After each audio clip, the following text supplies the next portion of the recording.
অতিরিক্ত তাপমাত্রা ও অনাবৃষ্টির কারণে ঝরে পড়ছে আম ও লিচুর গুটি। এতে ক্ষতির আশঙ্কায় চরম উদ্বেগ ও উৎকণ্ঠা প্রকাশ করছেন বাগান মালিকরা। আগামী এক সপ্তাহে প্রাকৃতিক বৃষ্টি না হলে গাছে আম ও লিচুর গুটি যা আছে তাও ঝরে যেতে পারে বলে মনে করছেন চাষিরা। এদিকে আম ও লিচুর গুটি রক্ষায় সেচ ও পানির সাথে রাসায়নিক মিশ্রণ করে স্প্রে করার পরামর্শ কৃষি বিভাগের। প্রথম দিকে আম ও লিচুর গাছে পর্যাপ্ত মৌল আসলেও চলমান তাপদাহের কারণে জেলায় আম ও লিচুর গুটি ঝরে পড়ছে এবং গুটি আকারে স্বাভাবিকভাবে বড় হচ্ছে না। এমন অবস্থায় বাগানিরা শ্যালো মেশিনের সেচ দিয়েও কুলায় উঠতে পারছে না। ফলে এবার আম ও লিচুর ফলনে বড় ধরনের ক্ষতির আশঙ্কা করছেন চাষিরা। রোদের কারণে আম লিচু সব জ্বলে গেল, মল বৃষ্টি নাই, এই জন্য সব জ্বলে গেল। এখন ওই পানিতে দুই একটা গুটি আছে, ওগুলা পড়ে যায়। এই আম লিচু এবারকার যা অবস্থা, এটা আর কওয়া চলবে না। এবারকার বিরাট সমস্যা, নাই বৃষ্টি। এখন যেও মৌল ধরছে তাই তামান ঝুরি জলি জ্বালায় শেষ হয়ে গেছে। বিরাট সমস্যার মধ্যে আছি। বাগান মালিকরা বলছেন আমের গুটি ঝরে গেলেও তাও মোটামুটি ভালো আছে, তবে লিচু গাছের অধিকাংশ গুটি তাপদাহের কারণে ঝরে পড়ছে। গত বছর তাও ভালো হয়েছিল, এবার প্রচুর রোদ খরার কারণে যেগুলো হয়েছিল সেগুলোও ঝরে ডরে গেল।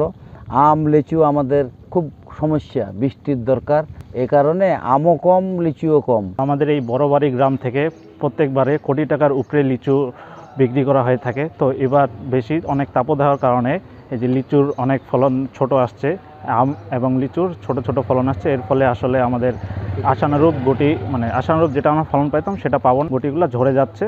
জেলার কৃষি সম্প্রসারণ অধিদপ্তরের এই কর্মকর্তা বলছেন গত এক সপ্তাহ ধরে 37 থেকে 41 ডিগ্রি সেলসিয়াস তাপমাত্রা ওঠানামা করছে। এ পরিস্থিতিতে দলীয় সভা ও উঠান বৈঠক এবং ব্যক্তিগত যোগাযোগের মাধ্যমে বাগানে পর্যাপ্ত সেচ ও প্রতি লিটার পানির সাথে 2 গ্রাম ইউরিয়া, পটাশ ও ন্যাপথলিন স্প্রে ব্যবহার করা উচিত কৃষকদের।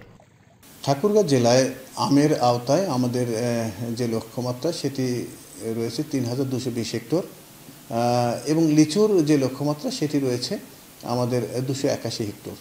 তো আমাদের এবছর মুকুলের পরিমাণ যদি বলি, যে আম গাছে প্রথম দিকে যদিও মুকুল কম ছিল, কিন্তু পরবর্তীতে আমরা খেয়াল করেছি মুকুল বেশ ভালো মুকুল এসেছে।